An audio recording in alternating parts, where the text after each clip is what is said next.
ایک تو سورہ مریم کا جس کا تذکرہ آپ سن چکے ہیں، دوسرا تفصیل کے ساتھ میں حضرت سیدنا یوسف علیہ نبینا علیہ الصلوۃ والسلام اور آپ کی ذات اقدس سے جو واقعات منسوب ہیں اور جو غلط بیانی اور جو تحریف حضرت یوسف علیہ السلام کے واقعے کے سلسلے میں عیسائیوں نے اور یہودیوں نے بائبل میں کی تھی، اس کی تردید بھی ہے۔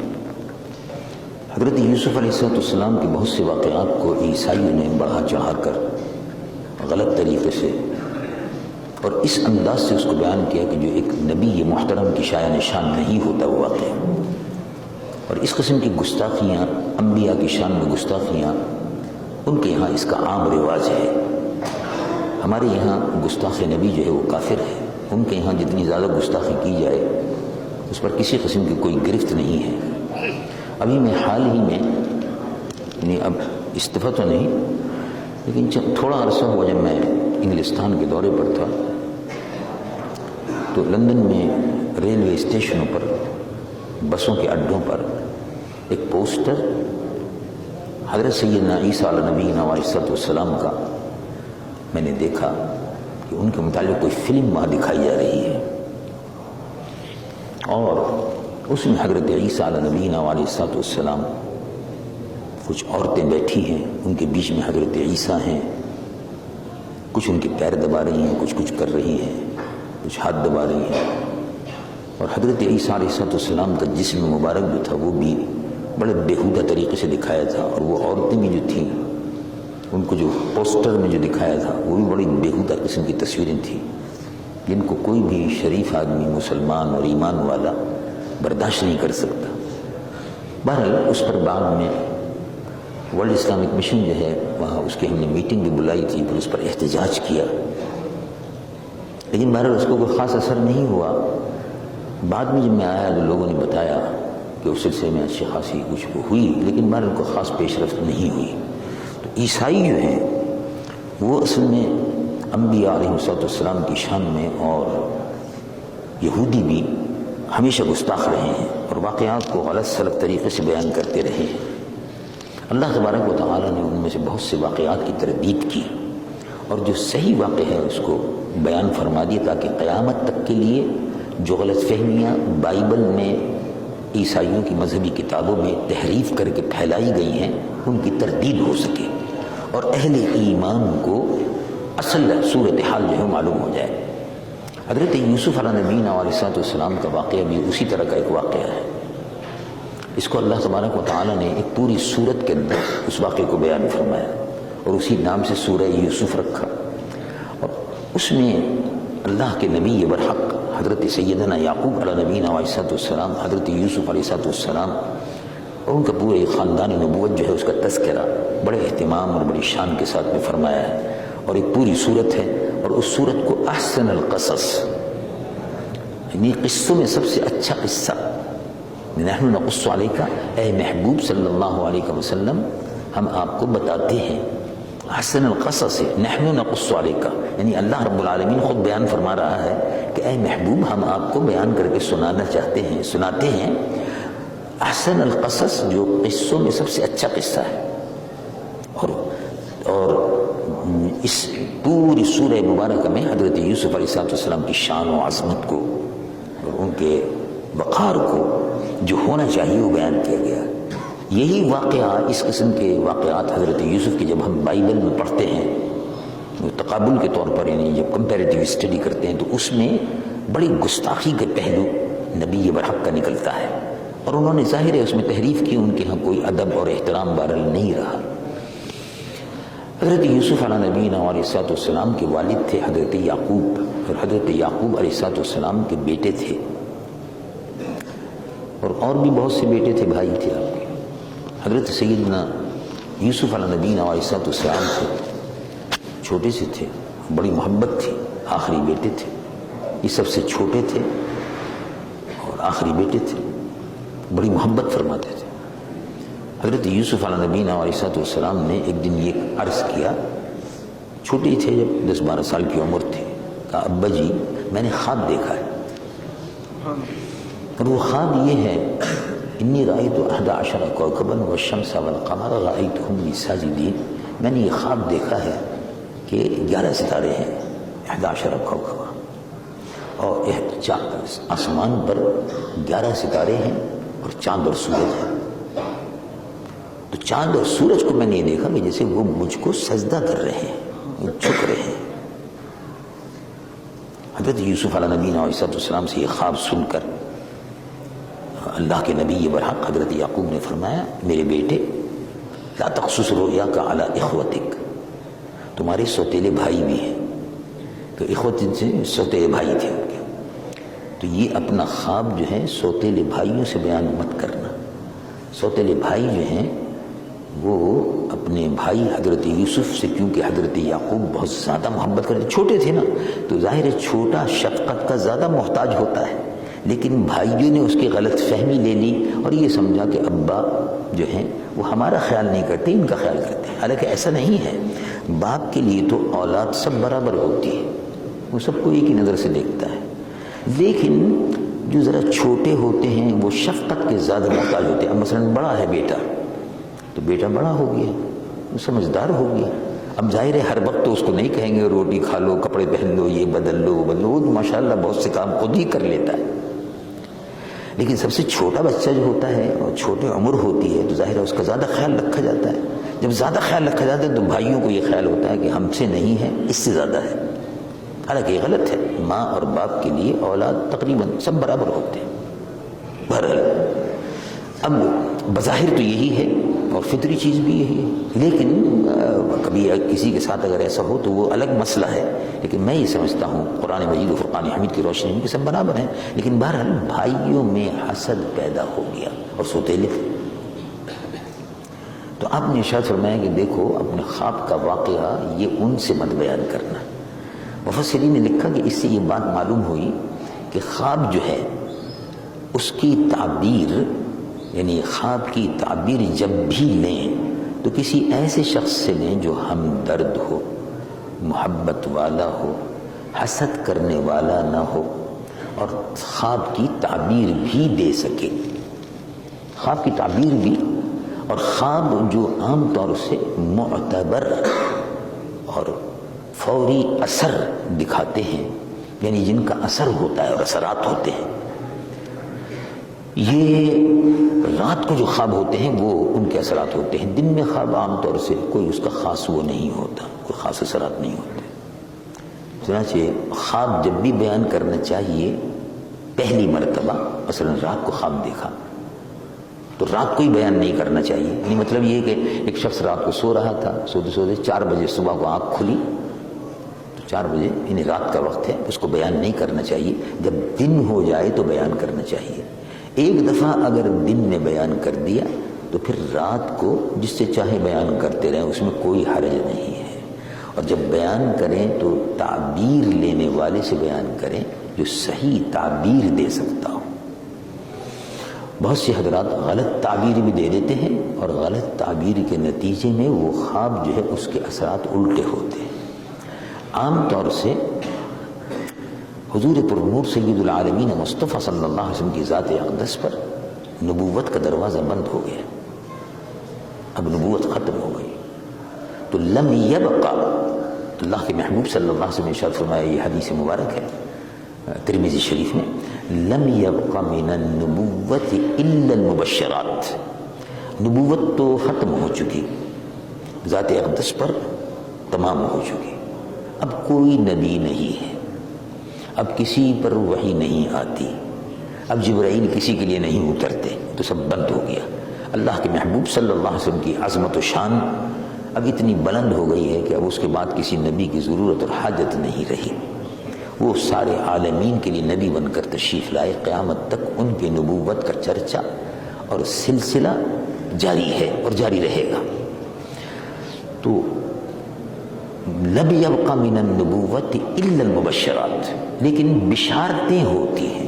ایک آدمی قرآن مجید و فرقان حمید کی کثرت سے تلاوت کرتا ہے، ایک آدمی درود شریف پڑھتا ہے کثرت سے، تو ظاہر ہے خواب اچھے نظر آنے شروع ہو جاتے ہیں، اس میں بشارتیں ہونے لگتی ہیں، بشارت ہو گئی، لیکن اس کو عام طور سے بیان نہیں کرنا چاہیے۔ بہت سے حضرات جو ہیں، مثلا حضور پرنور صلی اللہ علیہ وسلم کی زیارت کا شرف ان کو حاصل ہوا، اس خواب کو بھی کہ جس میں زیارت ہو زیادہ بیان کرنے کی ضرورت نہیں ہے، لوگ اس کو اپنے پروپیگنڈے کے لیے بھی بیان کرتے ہیں، اس کے ذریعے سے اپنے تقدس، اپنی عظمت کا اظہار کرتے ہیں۔ اللہ کے محبوب صلی اللہ علیہ وسلم کی زیارت کا اگر شرف حاصل ہوا تو وہ اپنی ذات تک خاص رکھنا چاہیے، الا یہ کہ کوئی خاص بزرگ ہوں، ساتھی ہوں، محبت میں ان سے بیان کر دیا تاکہ ان کو بھی ذوق و شوق ہو کسی چیز کے پڑھنے کا، یہ الگ بات ہے، ورنہ ویسے عام طور سے بیان نہیں کرنا چاہیے۔ بہت سے لوگ اپنے خوابوں کو بیان کرتے ہیں اور اس سے ان کا مقصد دوسرا ہوتا ہے، وہ اپنے تقدس اور اپنی بزرگی کے اظہار کے لیے ایسا کرتے ہیں، حالانکہ ایسا نہیں چاہیے۔ اور ویسے بھی حضور پرنور صلی اللہ علیہ وسلم کی شان و عظمت بہت بلند و بالا ہے، اور آپ کی شان و عظمت کے شایان شان یہ بھی بعض بزرگوں نے تو یہ لکھا ہے، جو میں تذکروں میں پڑھ رہا تھا، کہ ایسا کوئی وظیفہ نہیں پڑھنا چاہیے۔ بہت سے حضرات نے دیکھا ہوگا اپنی کتابوں میں لکھا رہتا ہے اس وظیفے کے پڑھنے سے حضور پرنور صلی اللہ علیہ وسلم کی زیارت ہوتی ہے، یا اس درود شریف کے پڑھنے سے زیارت ہوتی۔ تو درود شریف جو ہے وہ زیارت کی مقصد سے نہ پڑھا جائے خاص طور سے۔ یہ بالکل ایسا ہی ہے جیسے کوئی آدمی دروازے پر پہنچ کر دستک دے کہ مجھ سے ملیے، مجھ سے ملیے، مجھ سے ملیے۔ آپ اس پہ غور فرمائیے گا اس نقطے پہ۔ تو بزرگوں نے جو لکھا، ان کا جو طریقہ تھا وہ یہ تھا کہ آپ درود شریف پڑھتے رہیے، اور یہ تصور کر کے پڑھتے رہیے کہ جب چاہیں گے کرم فرمائیں گے۔ اس میں بڑا فرق ہو گیا، یا رسول اللہ، یا رسول اللہ، اس میں بڑا فرق ہو گیا۔ یعنی یہ کہ حضور پرنور صلی اللہ علیہ وسلم کے دروازے پر آپ بیٹھے ہوئے ہیں، دستک نہیں دے رہے، یہ فرق ہو گیا۔ اور یہ حضور کی شایان شان بھی ہے۔ یہی آیت مبارکہ ہے، مثلا ایک آیت ہے، اس کی تشریح ذرا وضاحت کر دوں۔ ایک آیت مبارکہ ہے قرآن مجید فرقان حمید میں، سورۃ الحجرات میں، وہ ہم نے آج ہی تلاوت کی۔ اس میں کچھ لوگ تھے جو ملنے کے لیے حضور کی خدمت اقدس میں حاضر ہوئے، اور جب ملنے کے لیے حاضر ہوئے تو انہوں نے آ کے دروازے پہ، ہم آئے ہیں ہم سے ملیے، ہم آئے ہیں ہم سے ملیے، نے آواز دینی شروع کر دی۔ اب تو یہ ایسی کوئی بات تو نہیں ہے، اس میں کوئی حرج بھی نہیں۔ اگر کوئی آواز دے رہا ہے کہ سامنے آپ سے ملنے کے لیے آیا ہوں، مجھ سے مل لیجیے، تو کوئی حرج تو نہیں ہے اس میں بظاہر۔ اور ظاہر ہے ہم اور آپ اگر کسی سے ملنے کے لیے جاتے ہیں تو دروازے پہ یا تو دستک دیتے ہیں، اور اب تو کیونکہ ماشاءاللہ جگہ جگہ بجلی وغیرہ ہے تو گھنٹی بجا دیتے ہیں۔ یہ کوئی آتا جاتا ہو تو اس سے کبھی ذرا اندر خبر کر دو ہم آئے ہیں، بیٹھ گئے انتظار میں۔ لیکن وہ لوگ آئے اور ظاہر ہے انہوں نے پکارا، حضور پرنور صلی اللہ علیہ وسلم کی خدمت میں عرض کیا کہ ہم ملنے کے لیے آئے ہیں۔ اللہ رب العالمین جل جلالہ وعظم والہ نے قرآن مجید و فرقان حمید میں آیت اتار دی پوری۔ ہاں یہ غلط ہے، تم کو وہاں آنے کے بعد یہ کہنے کی ضرورت نہیں تھی کہ ہم آئے ہیں، یہ کہنے کی ضرورت نہیں تھی تم کو کہ ہم آئے ہیں۔ آتے، بیٹھ جاتے، بیٹھے رہتے، جب حضور کی مرضی مبارک ہوتی تشریف لاتے، زیارت کرا دیتے۔ میں انتظار کرنا چاہیے تھا۔ رسول اللہ کا انتظار کرنا بھی عبادت ہے۔ تو آیت مبارکہ یہ تھی کہ کچھ لوگ آئے، اِذَا الَّذِينَ يُنَادُونَكَ مِن وَرَاءِ الْحُجُرَاتِ، لوگ آئے اور حجرے کے باہر سے آواز دی، تو اللہ رب العالمین جل جلالہ وعظم والہ نے اظہار ناراضگی فرمایا۔ ان الذین ینادونک من وراء الحجرات اکثرهم لا یعقلون، بے وقوف ہیں۔ اب اس میں بے وقوفی کی اور بے عقلی کی تو کوئی بات نہیں ہے اگر کوئی آدمی باہر سے آواز دے، لیکن اللہ تبارک و تعالی کو اپنے محبوب کی عظمت کا پاس ہے کہ اس طرح سے حضور کو خبر کرنے کی، آواز دینے کی، بتانے کی ضرورت نہیں ہے، بتانے کی ضرورت نہیں ہے۔ ان الذین ینادونک من وراء الحجرات، یہ حجرے کے باہر سے جو بلا رہے ہیں آپ کو، مکان مبارک کے باہر سے، اکثرهم لا یعقلون، یہ بے وقوف لوگ ہیں، عقل نہیں ہے ان میں۔ اب اس میں بے عقلی کی تو کوئی بات نہیں تھی، لیکن کہا عقل نہیں ہے ان میں۔ ولو انہم صبروا، اگر وہ صبر کر لیتے، حتی تخرج الیہم، یہاں تک کہ آپ تشریف لے آتے۔ معلوم یہ ہوا، یعنی اللہ تبارک و تعالیٰ نے اظہار ناراضگی ایک تو اس لیے فرمایا کہ بے وقوف تم یہ سمجھتے ہو کہ رسول اللہ تم سے بے خبر ہے تمہارے آنے سے، وہ تو فرش زمین پر بیٹھ کر عرش بری کی خبر رکھتے ہیں، تو تمہاری خبر نہیں رکھیں گے؟ تم نے خامخواہ کو دستک دی، خامخواہ کو تم نے شور مچانا شروع کر دیا، ہم آ گئے ہیں، ہماری بات سن لیجیے۔ تو بات یہاں سے چلی تھی، لمبی ہو گئی بات۔ حضور پرنور صلی اللہ علیہ وسلم نے خواب کے سلسلے میں ارشاد فرمایا لم یبقى من النبوت الا المبشرات، تو بشارتیں میری امت کو ہوتی رہتی ہیں، بشارت ہوتی رہتی ہے۔ کسی کو بشارت ہو گئی کہ اللہ تبارک و تعالی نے آپ کو شرف قبولیت عطا فرمایا، فلاں کام جو ہے اس کو قبول فرمایا، یہ بشارت ہو گئی، ایسی ہوتی رہتی ہے۔ اولیاء اللہ اور صالحین کو بشارت ہوتی ہے، اللہ کے نیک بندوں کی، اولیاء کاملین کی، انبیاء کرام کی، حضور پرنور صلی اللہ علیہ وسلم کی زیارت کا شرف حاصل ہوتا ہے۔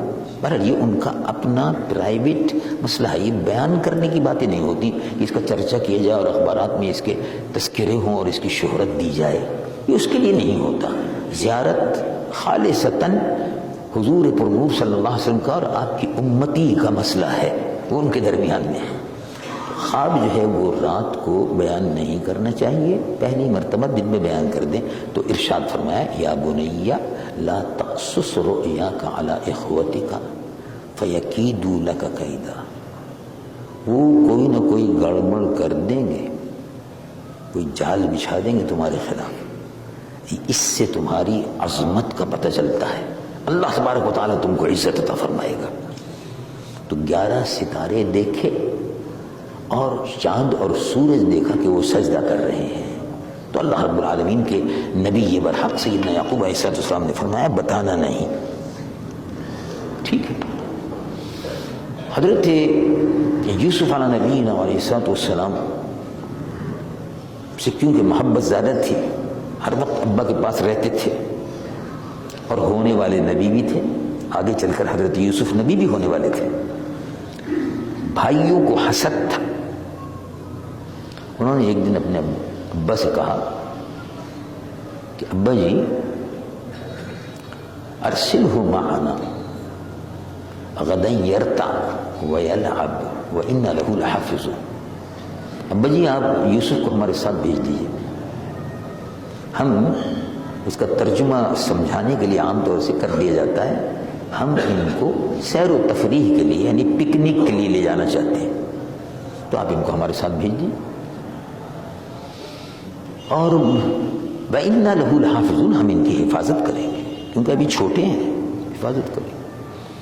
حضرت نے ارشاد فرمایا کہ اچھا ٹھیک ہے، جب تم کہتے ہو بھیج دیتا ہوں، لے جاؤ، لیکن اخاف، پہلے سے فرما رہے ہیں کہ اخاف ان یأکلہ الذئب وانتم عنہ غافلون، لیکن مجھے خطرہ ہے کہیں ایسا نہ ہو کہ بھیڑیا یوسف کو کھا جائے اور تم غفلت میں ہو، سیر سپاٹے میں مصروف ہو۔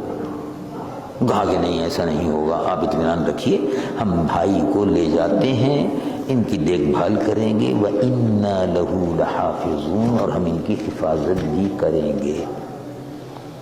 چنانچہ یہ لوگ چھوٹے بھائی حضرت یوسف کو لے کر گئے، اور پہلے سے ان بھائیوں نے اسکیم بنا لی تھی، سوتیلے بھائیوں نے، کہ حضرت یوسف کے ساتھ کیا کرنا ہے۔ جب وہاں جنگل میں پہنچے، سیر سپاٹے میں ادھر ادھر سیر ویر کراتے رہے، وہاں ایک کنواں تھا، وہ کنواں جو تھا اس میں پانی وغیرہ کوئی نہیں تھا، بند ہو چکا تھا، پرانا کنواں تھا۔ انہوں نے سیر سپاٹا تھوڑا بہت ادھر ادھر کرانے کے بعد حضرت یوسف کو پکڑا. پکڑنے کے بعد حضرت یوسف کو رسی سے باندھا اور کنویں میں ڈال دیا. اب حضرت یوسف علیہ السلام بیچارے فریاد کرتے رہے کہ بھائی کیا کر رہے ہو بھائی، کیا کر رہے ہو، کس لیے مجھے یہاں کنویں میں ڈال رہے ہو؟ کنویں میں انہوں نے ڈال دیا. رسی سے باندھ کے ڈالا تھا، بعد میں رسی کو پھر کاٹ دیتے تو دھم سے وہ نیچے گر جاتے. اب یہ رسی کو کاٹنے لگے. حضرت یوسف علیہ السلام نے سبحان اللہ، مفسرین فرماتے ہیں حضرت یوسف علیہ السلام نے کنویں میں فریاد کی. چھوٹی عمر تھی، 12-13 سال کی عمر تھی. آنکھوں میں آنسو آ گئے، اللہ رب العالمین سے فریاد کی. اور وہ نیچے، جب نیچے دیکھ رہے تو اندھیرا، اور ظاہر ہے بند کنواں تھا تو ظاہر ہے اس میں جانور وانور کچھ نہ کچھ تو ہوں گے، اذیت دینے والی چیزیں. تو اس وقت اللہ رب العالمین سے لو لگائی. ایک تو یہ کہ ہونے والے نبی تھے، دوسرے یہ کہ اللہ رب العالمین کو یہ بتانا تھا کہ ہم اگر حفاظت کرنا چاہیں تو اس طرح بھی حفاظت کر لیتے ہیں، یہ بتانا تھا. اور یہ واقعات اسی لیے ہوتے ہیں تاکہ لوگوں کے ایمان مضبوط ہو اور یہ عقیدے کے طور پر یہ بات ذہن میں رہے کہ اگر میں آپ کو اللہ کی حفاظت میں دے دوں تو یقیناً وہ حفاظت فرمائے گا. چنانچہ حضرت یوسف علیہ السلام نے فریاد کی. وَيُوسُفَ إِذْ نَادَاهُ فِي الْبِئْرِ، اور یوسف نے کنویں میں آواز دی، کہا اے میرے رب. جبرائیل علیہ السلام کو حکم ہوا. جبرائیل ظاہر ہے آپ کو معلوم ہے سدرۃ المنتہا مقامہ، جبرائیل سدرۃ المنتہا پر رہتے ہیں، ان کا مقام وہاں ہے. فرشتوں کے سردار جبرائیل وہاں رہتے ہیں. اور سدرۃ المنتہا اور زمین کا فاصلہ کئی ہزار میل ہے، یعنی کئی ہزار برس میں میل کہہ لیا، برس کا رستہ ہے. اللہ رب العالمین نے ارشاد فرمایا کہ یوسف کی فریاد پہنچی ہے، جاؤ اپنے پروں پر اٹھا لو. ادھر انہوں نے رسی کاٹی، حضرت یوسف اب گرے. جبرائیل سدرۃ المنتہا سے فوراً پہنچ گئے، اپنے پروں پر اٹھا لیا، آرام سے بٹھا دیا، آرام سے بٹھا دیا، آرام سے بٹھا دیا. حضرت یوسف اندھیرے کنویں میں آرام سے بیٹھ گئے. بھائیوں نے سوچا کہ کام تمام ہو گیا، اب یہ اس میں بھوکے پیاسے مر جائیں گے. جانور وغیرہ ہوں گے، سانپ سپولے بچو کاٹ کے ختم کر دیں گے. چلو جھنجٹ ختم ہوا. اب کہنے لگے کہ ابا سے بس اب یہی کہنا ہے کہ ابا جی آپ نے فرمایا تھا کہ مجھے ڈر ہے کہیں بھیڑیا نہ کھا جائے. بھیڑیا لے گیا. تو کبھی بھیڑیا لے گیا تو پھر کیا کرنا ہوگا؟ وہ کہا یوسف کا جو کپڑا تھا وہ لیا نا ہم نے، تو وہ اس پہ خون ڈال دو، وہ خون ڈال دو، اور خون ڈال کے وہ کپڑا لے چلیں گے. ابا جی سے کہیں گے ابا جی، تو بھیڑیا لے گیا. اور دیکھیے خون کے دھبے، خون. ہم نے بہت کوشش کی کہ بھیڑیے سے بچا لیں لیکن بھیڑیا لے گیا. یہ روایت انہوں نے ابا کے پاس جا کر بیان کی. ابا جی نے فرمایا کہ اچھا میں تو تم سے پہلے ہی کہتا تھا.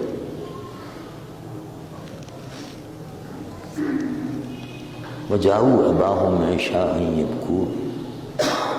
قرآن مجید و فرقان حمید میں اللہ رب العالمین فرماتا ہے وہ آئے لوٹ کے اور آ کے رونے لگے. وَجَاءُوا أَبَاهُمْ عِشَاءً يَبْكُونَ.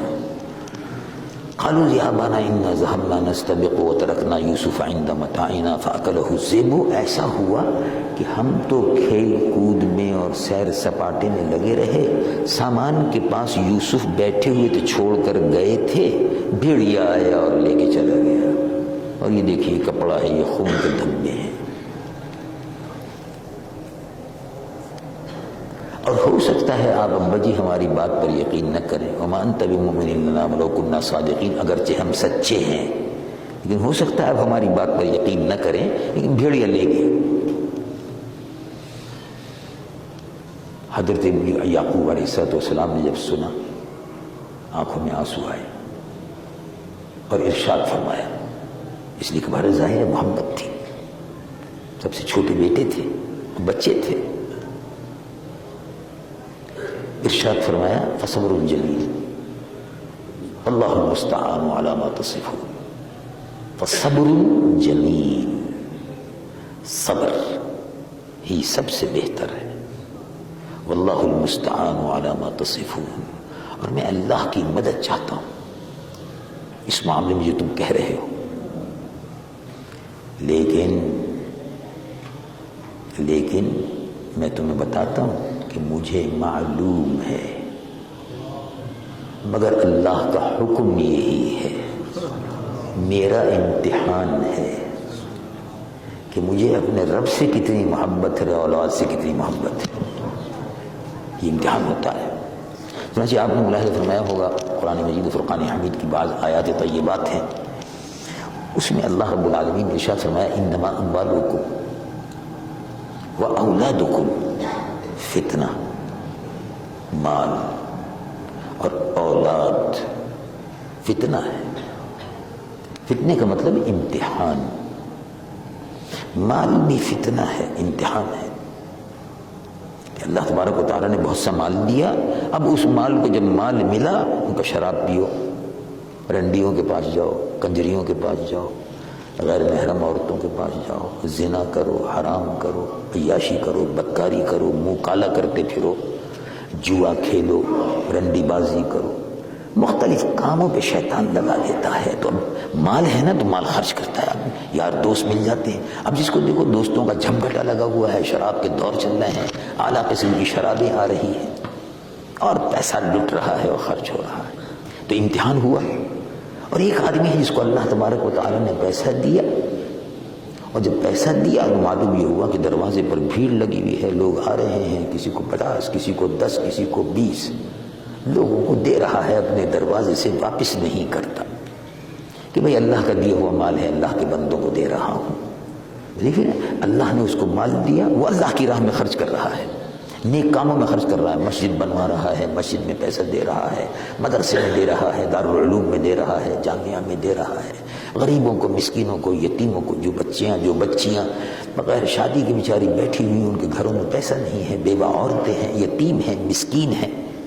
قرآن مجید و فرقان حمید میں ارشاد فرمایا کہ ان کا حق ہے، ذوی القربى والیتامى والمساکین، مسکینوں کا حق ہے تمہارے مال میں، قرابت داروں کا حق ہے تمہارے مال میں، یتیموں کا حق ہے تمہارے مال میں، بیواؤں کا حق ہے تمہارے مال میں، جو غریبوں اور مسکینوں اور تو وہ مال جب ملا اس کو نیک رستے میں خرچ کر رہا ہے، تو امتحان میں پورا اترا۔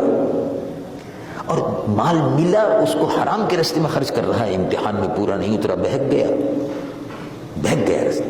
اس طرح سے اولاد ہے، آدمی اولاد کو پالتا ہے، بچپن ہے، بڑا ہو گیا، جوان ہو گیا، جوان ہونے کے بعد اب اس کو فکر ہوتی ہے اس کی شادی کر دوں، جب شادی ہو جاتی تو اس کو فکر ہوتی ہے اس کے بچے نہیں ہو رہے ابھی۔ ایک واقعہ ہے، میں کیونکہ بہرحال صدر کے علاقے میں رہتا ہوں، مختلف قسم کے واقعات، اور بیٹھا رہتا ہوں گھر میں بھی اکثر، اور لوگ بھی ملتے رہتے ہیں، سفر میں بھی رہتا ہوں۔ ایک خاتون تشریف لائی، بڑی بھی تھی، بزرگ تھی، ہمارے محلے میں رہتی ہیں صدر میں، تو بھر ظاہر ہے وہ بزرگ تھی، ضعیف تھی۔ تو ہم بھی جب یہاں آئے تھے تو اس وقت میری عمر بھی تقریباً کوئی 21 سال کی تھی، اور وہ اس وقت بھی مجھ سے بڑی تھی، محلے میں رہتی تھیں بیچاری، آتے جاتے کبھی کبھی آ جاتی تھیں۔ ایک روز وہ تشریف لائیں، پہلے بھی آتی تھیں، مولانا صاحب مسجد میں دعا کرا دیجیے گا اور وہاں یہ کرا دیجیے گا، بچے جو ہیں وہ نیک اور صالح، شروع میں بچے اور نیک صالح ہوں، بڑی اچھی دعا ہے، ٹھیک۔ پھر وہ آتی تھیں کہ مولانا صاحب دعا کر دیجیے گا اور کرا دیجیے گا، مسجد میں بھی کر دیجیے گا، نماز میں جب آپ جمعے کی نماز ہوئی ہو وہ دعا کیجیے گا بچوں کی شادی ہو جائے۔ چلو الحمدللہ یہ بھی صحیح ہے، بچوں کی شادیاں ہو جائیں۔ اب وہ آئیں تشریف لائیں، میں نے کہا فرمائیے کیسے تشریف لائیں آپ؟ کہنے کہ بس اب وہ دعا یہ کرا دیجیے آپ، میرا بچہ جو ہے اس کے بچہ نہیں ہوتا ہے، کوئی اولاد نہیں ہے اس کے. اور اس کے بعد ان کی آنکھوں میں آنسو آ گئے. میں نے کہا کیوں رو رہی ہیں آپ؟ کہ نہیں بس مجھے خیال آتا ہے 3 سال ہو گئے شادی کے، اب اس کے بچہ ہوگا کہ نہیں ہوگا. کہ میں نے کہا آپ کو کیا غم ہے؟ اب آپ کی اتنی عمر ہو گئی، اب آپ کو قبر کی تیاری کرنی چاہیے. اللہ کی محبت میں آپ روتی نہیں. بچے آپ کے گھر میں پوتا نہیں ہو رہا تو اب آپ رو رہی ہیں. ارے بھائی آپ کو کیا ہوتا ہے کہ نہیں ہوتا؟ آپ کے جو بچے تھے، اولاد تھی، بڑی ہو گئی، جوان ہو گئی، تو اللہ کی محبت میں رونا کبھی نہیں آتا. اولاد کی محبت میں روتے ہیں، اولاد کی محبت میں آدمی روتا ہے، ٹھیک ہے، لیکن اللہ کی محبت میں بھی تو رونا چاہیے. اور یہ سارے غم جو ہیں آخر میں بڑھاپے میں شیطان اور غم لگا دیتا ہے کہ اب یہ آدمی جو ہے اپنی قبر کی تیاری نہ کرے. اس کا ادھر لگا دو، ادھر بہکا دو، ادھر بہکا دو، ادھر بہکا دو، پوتے ہیں پوتیاں ہیں، بس اسی خوشی میں لگا رہتا ہے. اب اس کا یہ کرنا، اب اس کا یہ کرنا، اب اس کا. ارے بھائی بچوں کی شادیاں ہو گئی، فارغ البال ہو گئے، بیٹھو اللہ اللہ کرو، اپنے رب کو یاد کرو، اپنے مولا سے لو لگاؤ. انما اموالکم واولادکم فتنہ. قیامت کے دن یہ پوچھا جائے گا کہ تم اپنی اولاد سے اور مال سے کتنی محبت کرتے تھے، اور ہم سے کتنی کرتے تھے، اور ہمارے محبوب سے کتنی کرتے تھے. یہ بتاؤ، اس کا حساب تو دینا ہوگا، اس کا حساب ہوگا، پوچھا جائے گا. ہمارا اس کے ظاہر ہے ہمیں جواب دینا ہوگا. حضرت یعقوب علیہ السلام کی آنکھوں میں آنسو آ گئے. اللہ رب العالمین جل جلالہ عما والہ نے سے انہوں نے فرمایا کہ مجھے معلوم ہے، انی میں جانتا ہوں، لیکن فصبر جمیل، صبر کا حکم ہے، یہ میرا امتحان ہے، اور انشاءاللہ میں اس امتحان میں پورا اتروں گا. مگر اولاد کا غم جو ہے وہ فطری چیز ہے. مثلا حضور پرنور سید العالمین مصطفیٰ صلی اللہ علیہ وسلم، آپ کے صاحبزادے سیدنا ابراہیم، آپ کا نام ابراہیم تھا. ابراہیم جو آپ کے بیٹے تھے، حضور نے نام مبارک رکھا ابراہیم. حضور کے صاحبزادے گرامی قدر حضرت ابراہیم جو تھے وہ بیمار ہوئے. بیمار ہونے کے بعد انتقال ہوا. حضور پرنور صلی اللہ علیہ وسلم نے جنازہ مبارک اٹھایا، اور اٹھانے کے بعد جنت البقیع شریف کے قبرستان میں قبر شریف ہے ابراہیم. چھوٹی عمر تھی، 55 میں ہی انتقال ہو گیا. تو جنازے مبارک اٹھایا، اور پھر صحابہ کے ساتھ حضور تشریف لے رہے تھے، تو آنکھوں میں آنسو تھے اللہ کے محبوب صلی اللہ علیہ وسلم کے. تو ایک صحابی رضی اللہ عنہ عرض کیا، یا رسول اللہ آپ رو رہے ہیں؟ کہا یہ فطری چیز ہے، یہ اللہ رب العالمین نے یہ محبت رکھی ہے اولاد کی، یہ فطری چیز ہے، لیکن اس میں ایسا گم نہ ہو جائے، اس میں ایسا گم نہ ہو جائے کہ اللہ کو بھول جائے، حقوق و فرائض کو بھول جائے. اسی لیے فرمایا وَأَوْلَادُكُمْ فِتْنَةٌ. حضرت یعقوب علیہ السلام نے فرمایا کہ فَصَبْرٌ جَمِيلٌ، اب میں صبر کرتا ہوں. معلوم یہ ہوا کہ جب بھی اس قسم کے واقعات ہوں، حادثات ہوں، تو صبر کرنا چاہیے، اور صبر کا بہت بڑا اجر ہے. بقیہ انشاءاللہ تفصیل انشاءاللہ کل عرض کروں گا. اللہ تبارک و تعالی قبول فرمائے. ربنا تقبل منا انک انت السمیع العلیم وتب علینا انک انت التواب الرحیم. اللہم یا ربنا یا ارحم الراحمین، اللہ یا رحمان یا رحیم. اللہ بیماروں کو شفاء کامل و عاجل عطا فرما، بیماروں کو شفاء کامل و عاجل عطا فرما، بیماروں کو شفاء کامل و عاجل عطا فرما. پریشان حالوں کی پریشانیوں کو دور فرما، مصیبت زدہ ان کی مصیبتوں کو دور فرما. بالصلاۃ والسلام